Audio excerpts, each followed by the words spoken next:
እንዳገለግል በልቤ የሞላው ሐዋርያት ሥራ ምዕራፍ 6 ነው። አንድ ጊዜ አነብላችኋለሁ። ጸጋ ስትሞላ ምን ይሆናል በሚል ርዕስ ነው ማካፈላችሁ። እና አንድ ጸጋ የሞላው ሰው በጣም ኤክስትራ ኦርዲነሪ የሚባል ነገር ነው የሚያስደርጋችሁ። ቲቶ ላይ ኃጢአትና ዓለማዊ ምኞትን ትክድና ክርስቶስን ምጽአት እየተጠባበክ ድል በመንሳት ያኖርሃል ይላል። ይሄ ጸጋ የተባለው ከሰው አቅም ከተፈጥሮ ሕግ ውጪ የሰው ልጆችን የሚያኖር ከሰማይ አምላክ የሚላክ ረድኤት ነው። ሐዋርያ ነኝና ቆሜ ሰበኩ በአገልግሎቴ ሰዎች ተፈወሱ ማለት የድቁና ሥራ እሰራለሁ ማለት አይደለም። እንደምታውቁት ችኩል ነኝ። እንደምታውቁት እያንዳንዱን እንደ አመሉ መሸከም አልችልም። በጣም ከባድ ሥራ ነው። እኔ የሚቀለኝ የተሰጠኝን ስሆን ነው። በዋናነት ለቃሉና ለጸሎት ነው አደራ የተባልኩት። ታዲያ ምን ይሻላል? አይ ጥበብ የሞላበት ሰዎች የመሰከሩለት እና እምነት የሞላበት ይላል ቁጥር 3 በመልካም የተመሰከረላቸው መንፈስ ቅዱስና ጥበብ የሞላባቸውን 7 ሰዎች ስጡን። ጥሩ ጴጥሮስ ጊዜ ስጠን፣ እንጸልይበት፣ እንጹምበት፣ እንመካከር አላሉትም። ሁሉም በአንድ ድምፅ እስጢፋኖስን በቀዳሚነት መረጡት። አስገራሚ ነው። መልካም የተመሰከረለት ጥበብና መንፈስ የተሞላ እስጢፋኖስ ሁሉም በአንድ ድምፅ እጅ ተጭኖ ለዚህ ሥራ ሲለይ ሁሉንም ደስ አላቸው ይላል። ይገርማችኋል። በእስጢፋኖስ ላይ ያደረው ጸጋ ምን አስቻለው ብትሉ የሚያስገርም ሕይወት።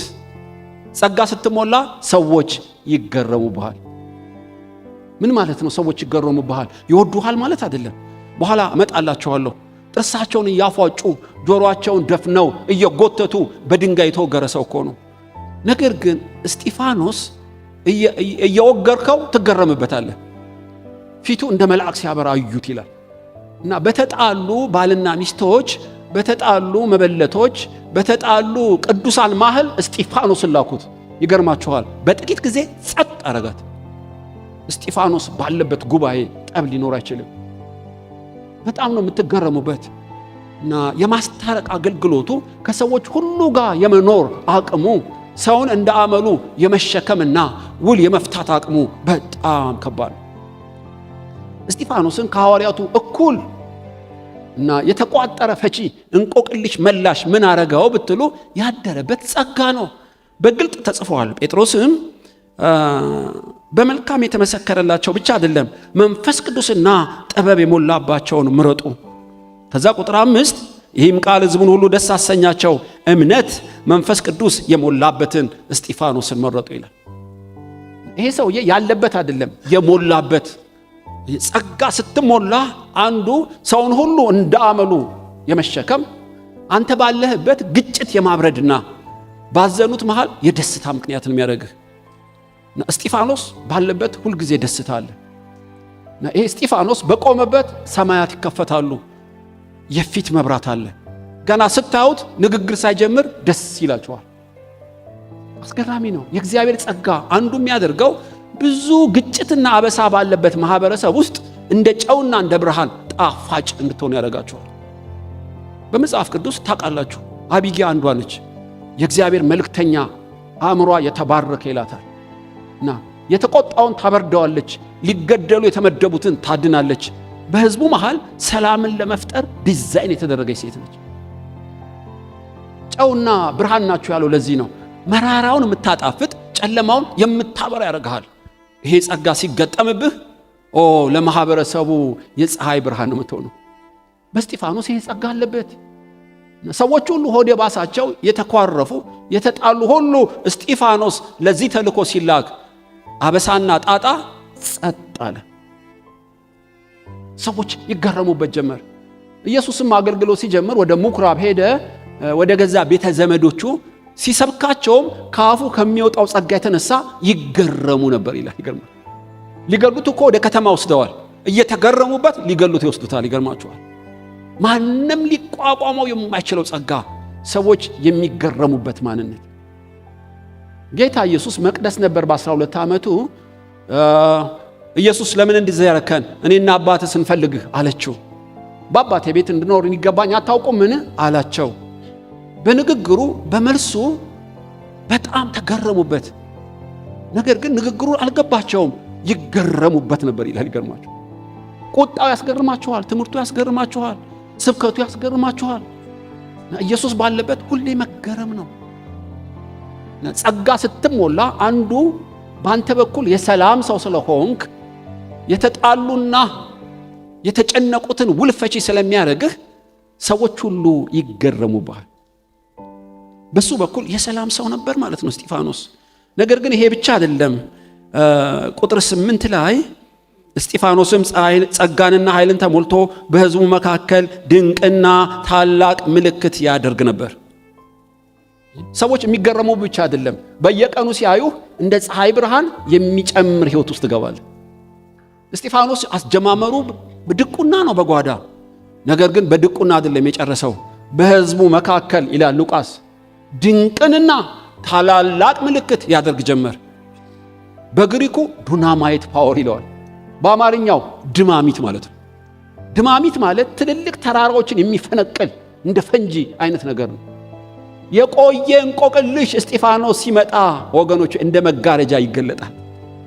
የቆየ እንቆቅልሽ እስጢፋኖስ ሲመጣ መንከባለል ጀመረ። ድንቅና ታላላቅ ምልክት።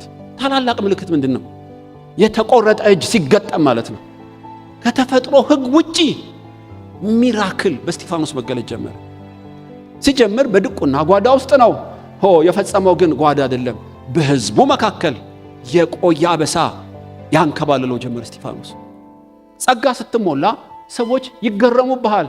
ጸጋ ስትሞላስ እንደ ፀሐይ ብርሃን በየቀኑ መጨመር ይሆናል። አንዱ የእግዚአብሔር ጸጋ እቋሪና ረግረጋ አያደርግህም።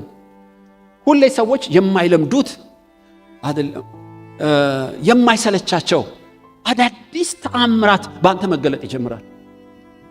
እግዚአብሔር በጣም ደስ ይለዋል እንደዚህ ያለ ሰው። እስጢፋኖስ ዛሬ አንድ ላይ ስትለው ነገ ሌላ ነው፣ ነገ ሌላ ነው ስትለው ከነጎዲያ ሌላ ነው። በድንቅና በተአምራት ከተማውን አነጋገራት እና ጸጋንና ኃይልን ተሞልቶ የእግዚአብሔር ጸጋና ኃይል ስትሞላ ሁሌ መጨመር ነው የምትችለው። ክርስትና ባለበት መሄድ አትችልም። ወይ ትቀንሳለህ ወይ ትጨምራለህ። ጸጋ በተሞላ ሰው ግን ጳውሎስ እንዳለ በሁሉ ቦታ የሕይወት ሽታ ሆነ ድል በመንሳት የሚያዞር የእግዚአብሔር ጸጋ በኢየሱስ ስም ተገልጧል። ወገኖች ሆይ እነ ሰለሞን መኃልይን ጻፉ፣ ሰለሞን ምሳሌን ጻፉ፣ መክብብን ጻፉ። የእግዚአብሔር ጸጋ ስላደረባቸው እነ ንግሥት ሳባ ይደነቁባቸው ነበር። የተናገረው መኃልይ የገለጠው ጥበብ፣ አለባበስ፣ አደራረጉን ብታዩ ነፍስም ነው የማይቀርላችሁ። እና እግዚአብሔር ሰለሞንን ሲቀባው የጨመረው በየቀኑ ሰለሞን መጨመር ጀመረ። ለሚመጡት ሁሉ ያስደምማቸዋል፣ ይገርማቸዋል። ክርስትና እየጨመርክ የምትመጣው ነው።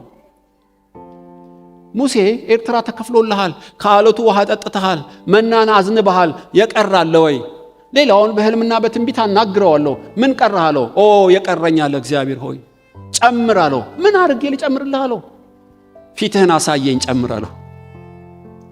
ረክቻ አልቀመጥም፣ የማይጠገብ የማያልቅ ብፅዕና አንተ ጋር አለ፣ ጌታ ሆይ ጨምር አለው። ፊቱን ማየት እንዳትሞት ብሎ ጀርባውን አሳየው። ኦ ይገርማል።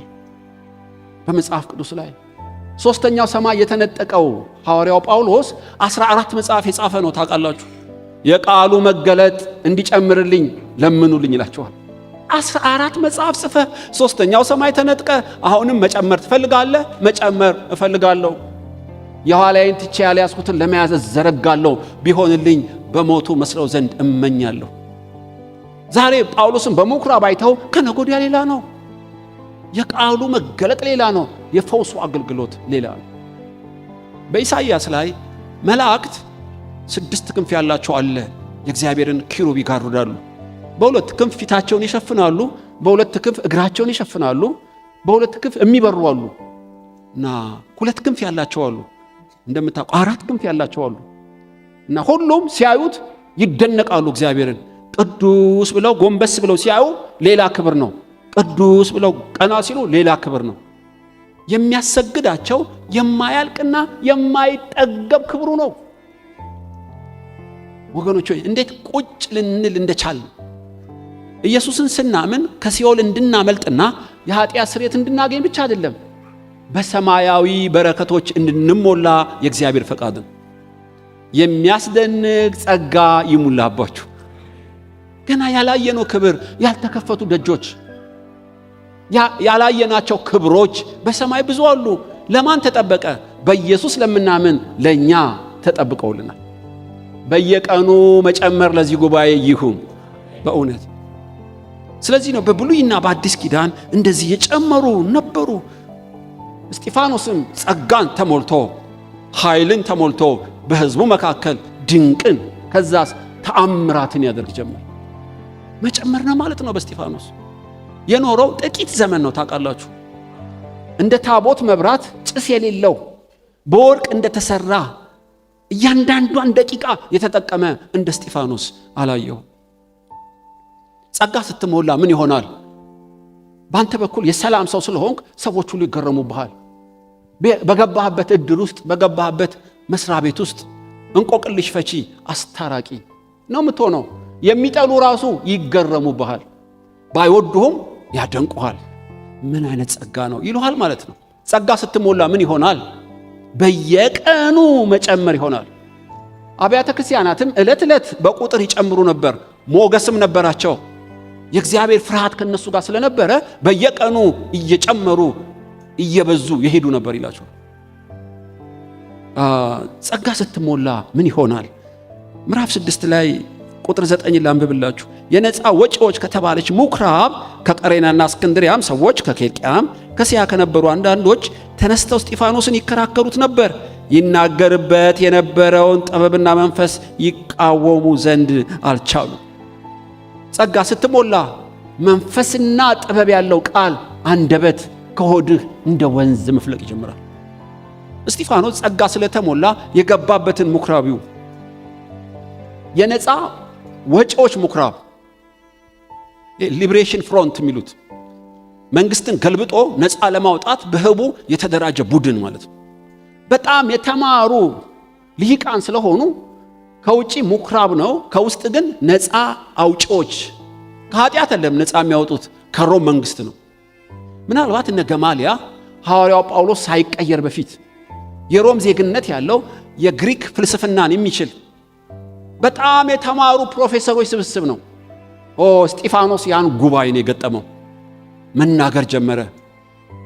ከአፉ የሚወጣው ቃል ፊደል ብቻ አይደለም፣ መንፈስና ሕይወት ስለነበረው ሊቋቋሙት አልቻሉ። መንፈስና ጥበብ ያለው ቃል ይሙላባችሁ። ጸጋ ስትሞላ ነው። እስጢፋኖስ የሞላው ጸጋ ከአፉ የሚወጣው የተቀመመ ቃል፣ ጥበብና መንፈስ ያለውን ቃል ሊቋቋሙት አልቻሉ። ፍልስፍና አይደለም የሚናገረው፣ ልምዱን አይደለም የሚናገረው፣ የቴዎሎጂ ትምህርቱን አይደለም የሚናገረው። ቃል ውስጥ ጥበብና መንፈስ ስላለበት ከተፈጥሮ ሕግ ውጪ ሰማያዊ ጸጋ የተገጠመለት ስለሆነ አንደበቱን ሊቋቋሙት አልቻሉ። ስለዚህ ነው ኢየሱስ በጠላት ፊት ስትቆሙ አትፍሩ፣ ማንም ሊቋቋሙ የማይችለው አፍና አንደበት እሰጣችኋለሁ የተባለው በእስጢፋኖስ ሕይወት ነው የተገጠመው። ንግግሩን ምዕራፍ 7 ላይ ሄዳችሁ ብታነቡ ትገረማላችሁ። የንግግሩ ፍሰት ከአብርሃም ጀምሮ ስቴፕ ስቶን የሚባሉትን አዕማድ ሰዎችን እየጠቀሰ ክርስቶስን እንዴት እንደሳለው ስታዩ ትገረማላችሁ። እነሱ የማይክዱትን የሚያውቁትን ሕይወት እየሰጠ ይገልጥላቸዋል። ስለነ አብርሃም፣ ስለነ ሙሴ፣ ስለነ ዳዊት ይገርማችኋል። ስለ ነገስታት፣ ስለ ክርስቶስ፣ ስለ መጥምቁ ዮሐንስ መጋረጃውን ገለጠላቸው። ከአፉ የሚወጣው መንፈስና ሕይወት ሊቋቋሙት አልቻሉ። ይጠሉታል፣ ግን ይደነቁበታል። ለምን? የተማረ ምላስ ነበረው። አእምሮ የሚማርክ ቃል ነበረው። አሁን በአሁኑ ቋንቋ ቤቱን እኮ መንፈስ ቅዱስ ሞላው። ስሜን መጥራት ነው እንጂ ያቃተው ዘረዘረኝ እኮ። እንደ ቀደም አገልጋዮች አይደለም። ልቤ እኮ እንደ እሳት ይቃጠል ነበር ሲናገር እንደምትሉት ነው። ገና ሲቆም ልባቸው መንደድ ጀመረ። ካፉ የሚያወጣው ቃል ሊቋቋሙት አልቻሉም። እጃቸውን በአፋቸው አስጫናቸው። የሚያስደምም ንግግር። ታውቃላችሁ፣ ዓለም ዛሬ ያጣችሁ በቤተ ክርስቲያን ትዳርም ውስጥ ችግሩ ጥበብና መንፈስ የሞላው አንደበት ንግግር ከመጥፋቱ የተነሳ ዓለም እየቆዘመች ነው። እግዚአብሔር የተቀባ ምላስ ይስጣችሁ። ሞትና ሕይወት ንግግር ውስጥ ነው። እስጢፋኖስ ኢየሱስን ተረከው ነው የምላችሁ። እንዴት ተረከው? አንደበቱ እንዴት ጣፈጠ? ርቱ አንደበት፣ ጦም አንደበት እንዴት ሊያገኝ ቻለ? በውስጡ የተሞላው ጸጋ ነው። ያ ጸጋ በዚህ ቤት አለ ወገኖች። እስጢፋኖስ እንደዚህ የተጠመመ ሰው ውጤቱ ምንድን ነው? በሰዎች ሁሉ ዘንድ መልካም ምሳሌ ሆነ። ሰዎች ሁሉ የሚገረሙበት ሰው፣ በየቀኑ የሚጨምር ሰው፣ አንደበቱ የማይጠገብ የሕይወት ወንዝ ውሃ ከአፉ የሚፈልቅ ሰው። ምልክቱ ምንድን ነው? ምዕራፍ 6 ነው ቁጥር 15 በሸንጎም የተቀመጡ ትኩር ብለው ሲመለከቱት ፊቱ እንደ መልአክ ፊት ሆኖ ይላቸዋል። ድንጋይ እኮ ይዘዋል፣ ጆሮአቸውን ደፍነዋል፣ ጥርሳቸውን አንገጫግጫውበታል፣ በድንጋይ ሊወግሩት በቁጣ ተሞልተው ከበውታል። ሲያዩት ግን ፊቱ ያበራል። አስገራሚ ነው ትዕይንቱ። ፊቱ እንዴት አበራ? የቀና ሲል ሰማያት ተከፍተዋል። የእግዚአብሔርን ክብር ኢየሱስንም በቀኙ ቆሞ አየው። በኢየሱስ ላይ የመጣ ጸዳል በእስጢፋኖስ ላይ እንደ መስታወት ያንጸባርቅ ጀመር። እስጢፋኖስ አያውቀውም። የክርስቶስን ክብር እንደ ጨረቃ እንደ መስታወት ያብለጨልጭ ነበር። ደሙ እየፈሰሰ ነው፣ ፊቱ ግን ያበራል። አስገራሚ ነው። የደስታ ምክንያት የሆነው እኔ እኮ አፈትብ ሰው ነኝ፣ ንግግር አልችልም፣ አፈትብ አይደለሁም፣ ሌላ ሰው ላክ። ሙሴ ዝም ብለህ ወደ ግብፅ ሂድ፣ ወንድም አሮን ገና ሲያይህ ደስ ይለዋል። አንተ እኮ የደስታ ምክንያት ነው። ሲያዩ እረኛ ትመስላለህ፣ አፍህ ኮልታፋ ትመስላለህ፣ ነገር ግን ለብዙዎች የደስታ ምክንያት ነህ። ማርያምም ዘመዴ ኤልሳቤጥ ሰላም ላንቺ ይሁን አለቻት። ኤልሳቤጥም መንፈስ ቅዱስ ሞላባት። እጅ አልጫነችባትም። የሆነውን እኮ ገና አልነገራችም። ማርያም ባለችበት የመንፈስ ቅዱስ መቀጣጠል ይሆናል። አየህ፣ ዳዊትን ዮናታን አየው፣ ደስ አለው። እኔ ጢሞቴዎስን እልክላችኋለሁ፣ ገና ስታዩት ደስ ይላችኋል። ኢየሱስንም አዩት፣ ሁሉም ደስ አላቸው ይላል። ወገኖች ሆይ እስጢፋኖስን ገና ሲያዩት የፊቱ ብርሃን፣ ከአንደበቱ የሚፈልቀው ጥበብና መንፈስ፣ ከሰዎች ሁሉ ጋር ለመኖር የሚያስችል ሰፊ ልብ የተገጠመለት በየቀኑ የሚጨምር ማንነት ነበረው። እስጢፋኖስ ባለበት ሁሌ ሰማይ ክፍት ነው። ይገርማል። እስጢፋኖስ ባለበት ኢየሱስ በድምቀት ይታያል። እስጢፋኖስ ባለበት ብርሃን አለ። ውጤቱ ምንድን ነው? ሐዋርያው ጳውሎስ ሲወገር ልብስ ይጠብቅ ነበር። ሳኦል ነበር ስሙ። በእርግጥ የዳነው በደማስቆ ኢየሱስ ተገልጦለት ነው። መዳን የጀመረው ግን በእስጢፋኖስ ስብከት ነው። ይገርማችኋል። ለምን ገላትያ ላይ የእስጢፋኖስን ቤተሰብ ብቻ ነው ያጠመቅኩት፣ ሌላ ሰው አላጠመቅኩም የሚባል በእስጢፋኖስ ቤተሰብ ላይ እጁ እንደተጫነ በገላትያ ላይ ጽፏል። ለምን? ንግግርና ስብከቱን ሊቋቋመው የቻለ አይመስለኝም። እና እየሞተ ለሚወግሩት ተንበረከከ፣ ለሚወግሩት የሚማልድ አንደበት ነበረው። እስጢፋኖስ አይፈርድባችሁም፣ የሚማልድ አንደበትና ለጠላቶቹ የሚንበረከክ ጉልበት ነበረው። ቅድም መጽሐፉ ላይ ሲያነብ ሰምታችኋል። ለሚረግማችሁ ጸልዩ፣ ለሚያሳድዳችሁ መርቋቸው። አስገራሚ ነው። በድንጋይ ለሚወግሩት የሚማልድ አንደበት፣ የሚንበረከክ ጉልበት ነበረው። እስጢፋኖስ ለዚህ ሁሉ ምን አበቃው? የኖረው አጭር ዘመን ነች። እንደ ተወርዋሪ ኮከብ ብልጭ ብሎ ነው የጠፋው። ነገር ግን ይገርማችኋል፣ በወርቅ እንደተሰራ ቤት፣ ምንም ነውር እንዳልተገኘበት ሰው፣ ለበጎ ሥራ ሁሉ የተዘጋጀ ሩጫውን የፈጸመ ሰው ሲወገር ኢየሱስ ቆሞ ያየዋል። አላዳነውም። ለምን አያድነውም? እስጢፋኖስ እኔን መስልሃል፣ ወድጄሃለሁ፣ ሩጫህን ጨርሰሃል፣ ቆሜ ነው የምቀበልህ፣ ሰማያትን ከፍቼ ነው የምቀበልህ። እስጢፋኖስ አረገ እንደማለት እኮ ነው። ሰማዕት ቢሆንም ሩጫውን የጨረሰ የመጀመሪያው የሰማዕታት አክሊል ያጠለቀ ሰው ነው። ስሙ አክሊል ማለት ነው። እስጢፋኖስ እንደ ስሙ የመጀመሪያውን አክሊል የጫነ ሰው ነው። እስጢፋኖስ በሱ ሞት ብዙዎች ወንጌል ለመስበክ በምድር ተሰራጩ። እስጢፋኖስን ዛሬ ኦርቶዶክሶች ይወዱታል። መስቀል አደባባይ ጋር እስጢፋኖስ የሚባል ቤተ ክርስቲያን አይቻለሁ። ራሾች ይወዱታል። በኦርቶዶክስ አእምሮ ውስጥ አለ። ጥቂት ጊዜ ሆኖ የኖረው በቅዱስ ቃል ውስጥ የማይጠፋ ስዕል ሞዴል ማንነት አሻራውን ጥሎልን ያለፈው። እስጢፋኖስን አብያተ ክርስቲያናት ይወዱታል፣ ካቶሊኮች ይወዱታል። በዓለም ሁሉ የማይናቃነቅ መልህቅ ሆነ። በጥቂት ጊዜ አስደማሚ ህይወት ሊኖር እንደቻለ ታውቃላችሁ። ሚስጥሩ ጸጋን በመሞላቱ። ያ ጸጋ ማን ነው? እርሱ ክርስቶስ ነው። ጸጋንና እውነትን ተሞልቶ ያደረው በመሃላችን ኢየሱስ የተባረከ ይሁን። በዚህ ጉባኤ እግዚአብሔር ሙግት አለው። 2 ደቂቃ አለኝ። በእውነት ከሰዎች ሁሉ ጋር በሰላም በኔ በኩል መኖር አልቻልኩም። እድሜና የጨመርኩት ፍሬ አልመጣጠናለ። ረጅም እድሜ ነው የምኖረው፣ ፍሬ ግን ትንሽ ነው ትላለህ። ከህይወቴ ከአፌ ህይወትና ጥበብ ያለበት ቃል ማፍለቅ እፈልጋለሁ፣ አቃተኝ።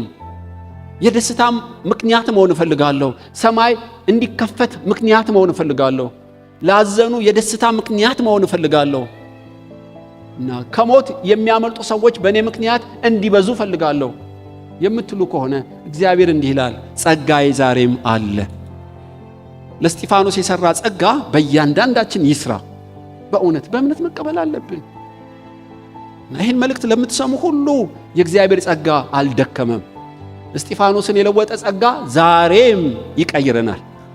በጸጋው ኃይል ሁሉ ይቻላል። ጸጋ ከለመንክ፣ ጸጋ ከሞለብህ አገልግሎት ይቀየራል፣ መልክ ይቀየራል፣ መዓዛ ይቀየራል። ፍሬ በአጭር ጊዜ ይበዛል። እንቆቅልሽ ፈቺ ነው የምትሆነው። የማትጠገብ ህይወት ነው የሚኖርህ። በየቀኑ የማይለመድ ህይወት ነው የሚኖርህ። ዛሬ እመርቃችኋለሁ፣ የክርስቶስ ጸጋ ይሙላባችሁ። እንጸልያለን። ትንቢታዊ መልእክት አለኝ ወገኖች። በዚህ ክፉና ዘማዊ ዓለም ውስጥ እግዚአብሔር የክርስቶስን ጸጋ ሊሞላብን ፈቃዱ ነው። ህይወት እንዲቀየር ትፈልጋለህ? ጸጋ የሚሞላ ጌታ በዚህ ቤት አለ። ምናልባት ጌታን ያልተቀበላችሁ ብትኖሩ ወይም በክርስቶስ ሆናችሁ ህይወታችሁ አልቀየር ያላችሁ ትኖራላችሁ። ጸጋ ይሙላባችሁ። በጉልበትና በጥረት አይሆንም፣ በሞራልና በሙከራ አይሆንም፣ በእግዚአብሔር ጸጋ ነው። ድጋሚ መርቃችኋለሁ። በእውነት የእግዚአብሔር አብ ፍቅር፣ የመንፈስ ቅዱስ ኅብረት፣ የኢየሱስ ጸጋ ይሙላባችሁ።